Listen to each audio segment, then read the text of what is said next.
ci déclaration tubaab bi baax na ma présenté wu wax leen kii jëmm ji toog di wax ak yéen mooy kan ak fi mu jiyee wax naa leen tout à l'heure bokk naa ci ñi ñuy woowee sénégalais de la diaspora sénégalais de la diaspora boobu nag ànd ak yeneen naataangoom yoo xam ne ci sénégalais de la diaspora yoo xamante ne dañu bokkoon ci ñi nga xamante ne ñoo sos parti bi ñuy wax Pastef les Patriotes en France et dans la diaspora avant loolu nag avant man may sos ma nekk ki nga xamante ne maay initiateur parti Pastef les Patriotes ci France dafa am beneen jaar-jaar boo xam ne yàlla boole woon na ma ko ak Ousmane Sonko ndaxte dañu njëkk a créer li ñuy wax initiative politique pour une alternative au Sénégal mu nekk benn kuréel boo xam ne ñun en tant que jeunes yu bokk génération dañu ne woon dañuy xool naka la ñuy indee benn alternative boo xamante ne au Sénégal pour bokk ci langue politique bi looloo taxoon ñu créer li ñuy wax initiative politique pour une alternative au Sénégal ñu seq ko ak ñaari parti yu ñuy wax parti diisoo boo xamante ne le secrétaire général c'est Taïmiya Ibnou Sila ak parti bu ñuy wax PASTEF nga xam ne le secrétaire général léegi bon président la ñuy gën a faral di wax mooy Ousmane Sonko et man ma nekkoon en tant que personnalité indépendante ma nekkoon coordinateur bi donc foofu la suñu liggéey ak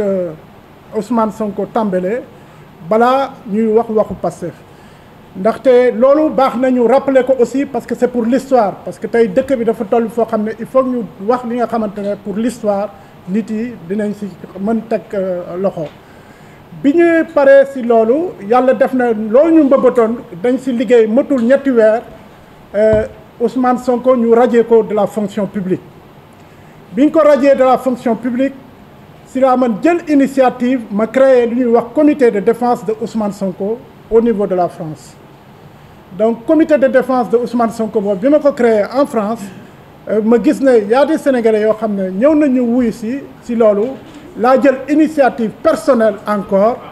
initiative personnelle pour lancer création parti bi en France laa tàgguwuma ci kan parce que booy def politique aussi da ngay am li ñuy wax le sens de la responsabilité et le sens de l'engagement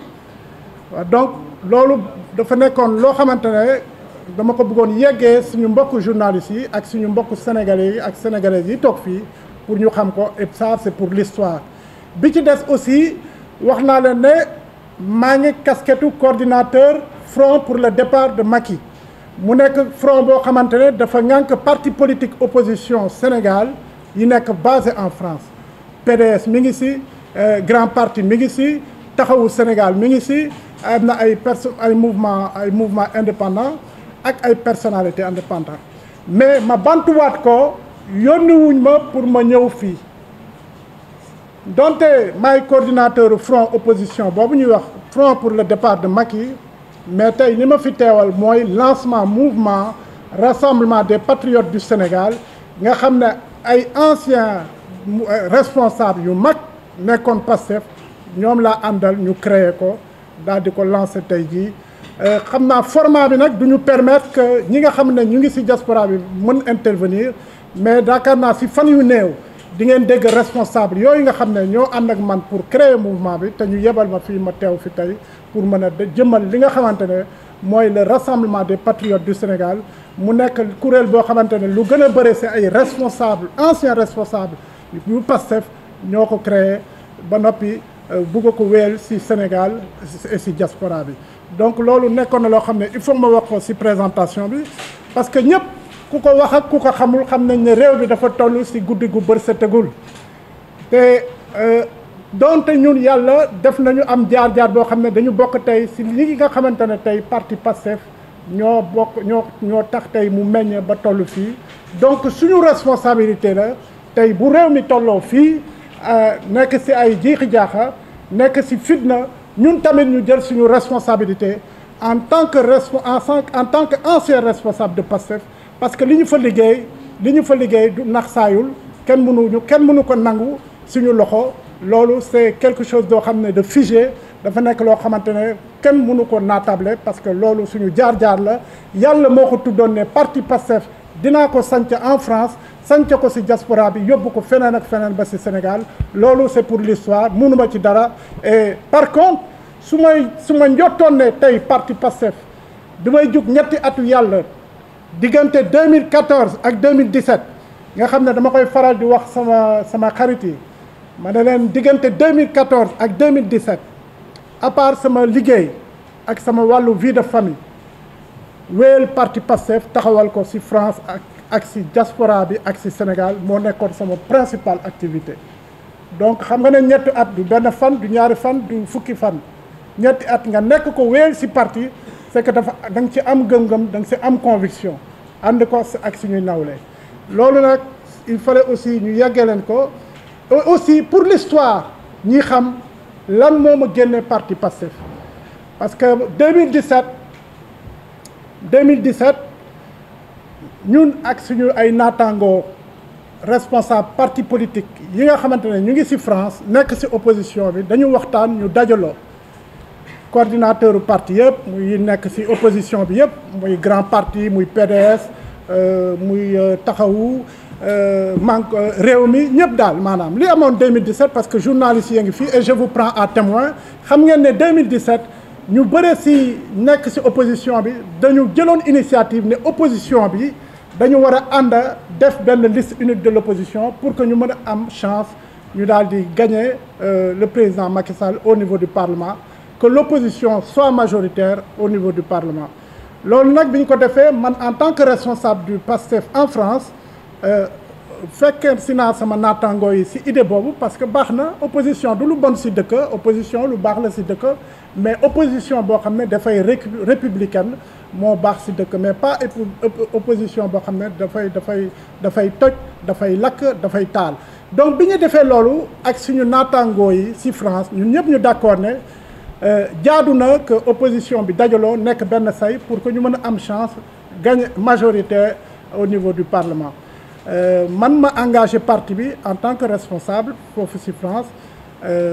wax ko aussi président Ousmane Sonko mais d'accord aussi mais comme d'accord aussi woon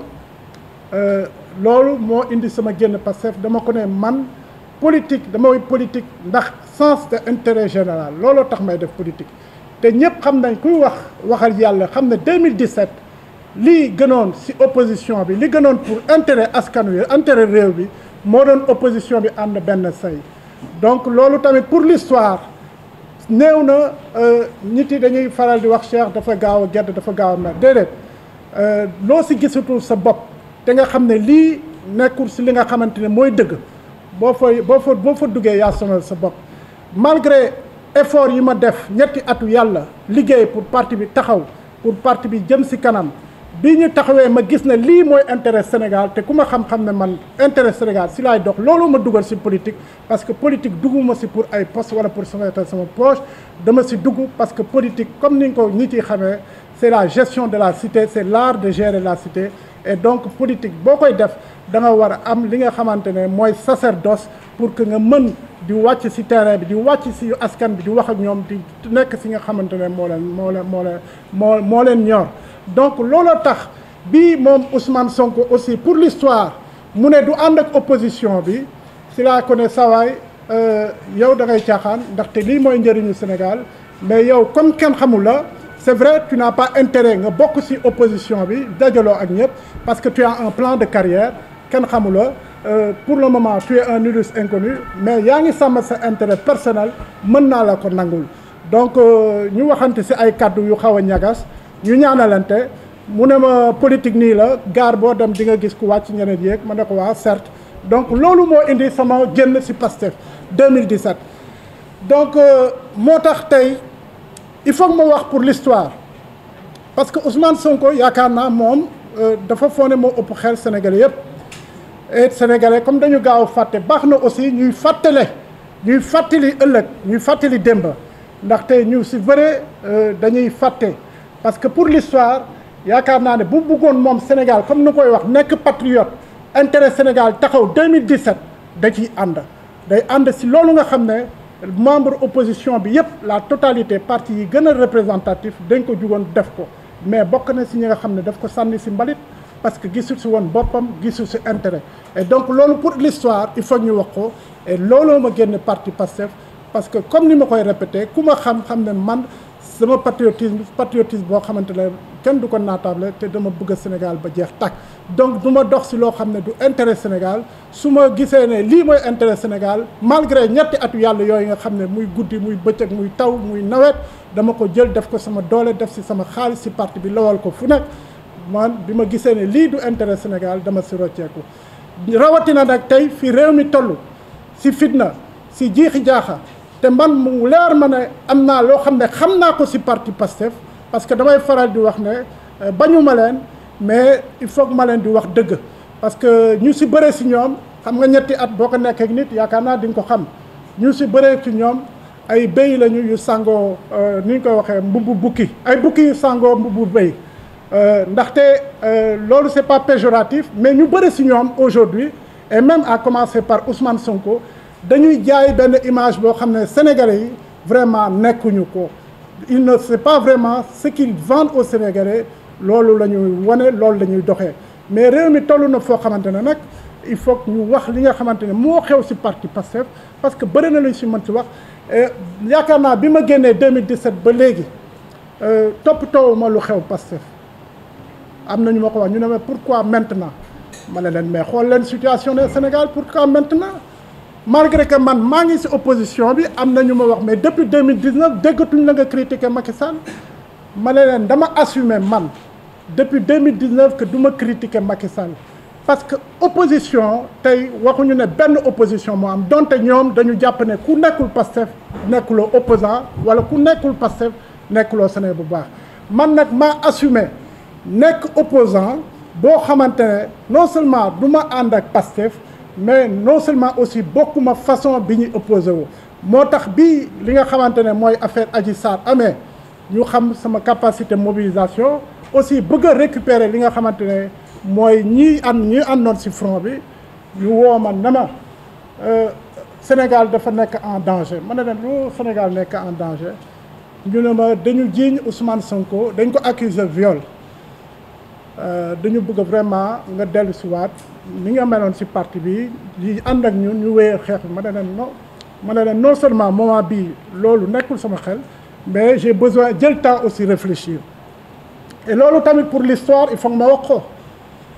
bi ma réfléchir si loolu xool situation bi coow li bëre loolu mois de mars 2021 avant les émeutes mu am sama benn jigéen tamit loolu il faut le dire pour l'histoire bu ñuy wax Françoise Hélène Gaye mu créé benn panel WhatsApp boo xamante ne daf ko créé ne pour nañuy jàppale Adji Sarr ma ne ko waa boobu coow lee ngi door a tàmbali bi mu ko créé ma dugg si naturellement parce que vraiment fukki atu yàlla ak ñaar yi si sama ginnaaw diggante 2000 même plus parce que depuis 2010 ba fi ñu nekk nii maa ngi investir sur politique parce que loolu lu ñu war la comme ni ñu koy waxee sénégalais bu nekk dafa war a xool moom lan la defar dëkkam comme ni ñu ko waxee il faut pas se dire qu'est-ce que le pays a fait pour moi mais ñun ku si nekk si ñun dafa war a wax lan laa mën def si sama dëkk lan laa mën defar sama dëkk et pour defar sa dëkk du politique rek parce que aujourd'hui am na ay sénégalais yoo xam ne mel ñu comme ñun nga xam ne politiciens yi jël dëkk bi en otage ñu ngi yëngu si wàllu social si wàllu associatif mais ñun comme ñun bokk nañ si sénégalais yi nga xam ne yàlla daf ñu nattoo ñu choisir champ politique bi pour mën a defar Sénégal donc loolu la ñu nattoo donc dañ koy assumer donc bi ma gisee mu créer panel bi dama si dugg parce que j'avais besoin de savoir lan moo xew et puis aussi moment boobu aussi jàpp naa ne li nga xamante ne sénégalais yi ñu ngi ko doon doxee moment boobu si ñaari nit yu jotee ñu jël dëgg bi ñu jël benn toor bi jox ko kenn jël dëgg bi atte ko si grand place yi si mbedd mi rafetlu ma ko woon parce que man pap la dama am doom boo xam ne mook Adji Sarr ñoo tolloo te yaakaar naa bu doon Adji Sarr bu doon sama doom luñ ko mën a waxal moo xam moo def moo deful du ma ko sànni si mbedd bi pardon donc c'était ma responsabilité en tant que acteur politique parce que sujet boobu aussi nekk na li diviser opposition bi comme tey lii sama jataay bi tey bu ngeen xamee suba yéen journalistes yi di ngeen xam ne opposition bi dina tasaaroo France parce que dinañ ne kii opposant la wala du opposant parce que tey dafa am loo xamante ne dañ ko bëgg a dugal si boppu nit yi te loolu tey man mi wane naa ne sénégalais bi nga xamante ne bu mu gën a mën a wane ne que li ñu dugal si bopp nit yi comme quoi ku àndul ak Pastef wala ku àndul ak Ousmane Sonko baaxuloo wala bëggoo réew bi wala doo opposant man tey loolu wane naa ne loolu du dëgg parce que soxla xëy na fii ñi fii xamuñu fa mais France fi ma dëkk xam nañ man maay kat ak li ma représenté si opposition bi donc loolu aussi c'était bon pour le dire wax ko fii réew mi toll fii jamono bi toll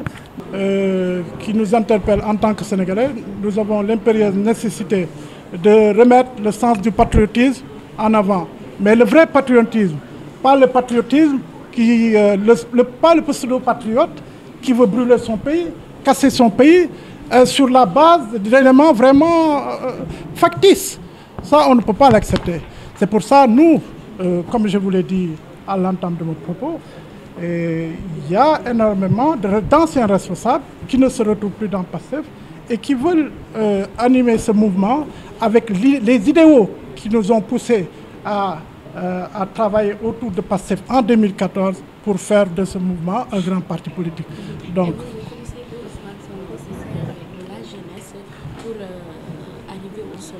oui, c'est évident. Vous savez, la jeunesse, moi j'ai été, comme vous, on a tous été jeunes. Moi j'ai grandi sous l'ère du SOPI. Et on était tout jeune et un peu à une propension à être un peu rebelle, à être un peu têtu. Mais il ne faut pas non plus, en tant qu'adulte, qu'on utilise cette naïveté. Parce que les jeunes, ils absorbent. Ils absorbent. Les premières phrases que vous leur dites, ils vont l'absorber. Mais si vous êtes quelqu'un aujourd'hui qui manipule, comme le fait Ousmane Sonko, à travers ses VAR d'ailleurs, parce que je pense que c'est l'homme politique sénégalais qui a le plus de VAR pour une si courte carrière politique, il peut s'enorgueillir d'être celui qui a le plus de VAR dans la scène politique. Et donc, c'est notre devoir de ne pas entraîner les jeunes dans vraiment une pente dangereuse. Il ne faut pas se servir des jeunes comme bouclier politique. Abdoulaye Wade disait, je ne marcherai jamais sur des cadavres pour aller au palais. Il faut se souvenir de ça et c'est important de lui rendre hommage parce qu'il avait une force qui pouvait déstabiliser à chaque instant le Sénégal, mais il ne s'est jamais servi de cette force pour déstabiliser le Sénégal. Idriss Seck en 2019, je vous ai dit que j'étais le coordinateur de la campagne d'Idriss Seck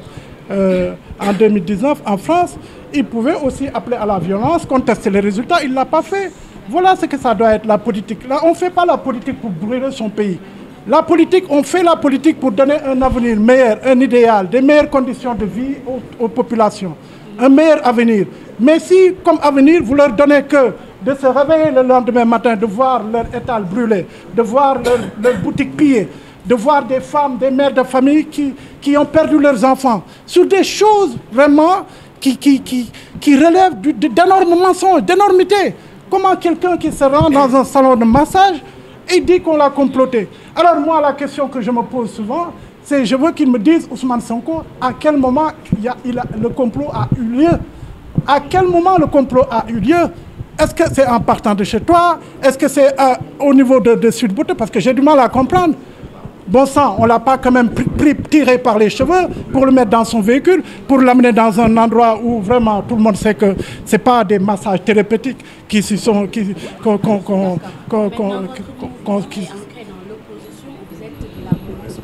Mais je vous ai dit que nous, on vient de lancer notre mouvement. Moi, je suis quand même le coordinateur du front de l'opposition. Donc, je suis un opposant. Mais je ne suis plus un opposant nihiliste. C'est pour ça, le monsieur, je lui disais, je lui répondais tout le temps, que si j'ai décidé depuis 2019 de me mettre un peu en retrait, parce que aussi, on doit réfléchir. Nous, là, on a quel intérêt que Macky Sall échoue? Ou comme je disais tantôt, fasse rentrer dans le Sénégal dans un trou profond, que le Sénégal ne puisse pas en sortir. On n'a aucun intérêt, on est des opposants, on doit être des opposants républicains. On doit critiquer quand on doit critiquer, mais aussi on doit reconnaître qu'il y a des choses qui sont faites en termes de réalisation. Moi, je faisais partie de ceux qui décriaient le terre. Ceux qui décriaient le terre, je faisais partie de ceux qui décriaient le terre. Mais j'ai vu que quand même le terre, aujourd'hui, parce qu'il y a des investissements, on ne les fait pas pour la rentabilité en tant que telle. Mais on doit quand même avoir un confort, on doit quand même désengorger la situation. J'ai un ami qui me disait, il vient me voir, d'ailleurs il est dans la salle, il est de Thiaroye. Il me disait en période de Ramadan, il mettait 2 heures pour aller à Thiaroye.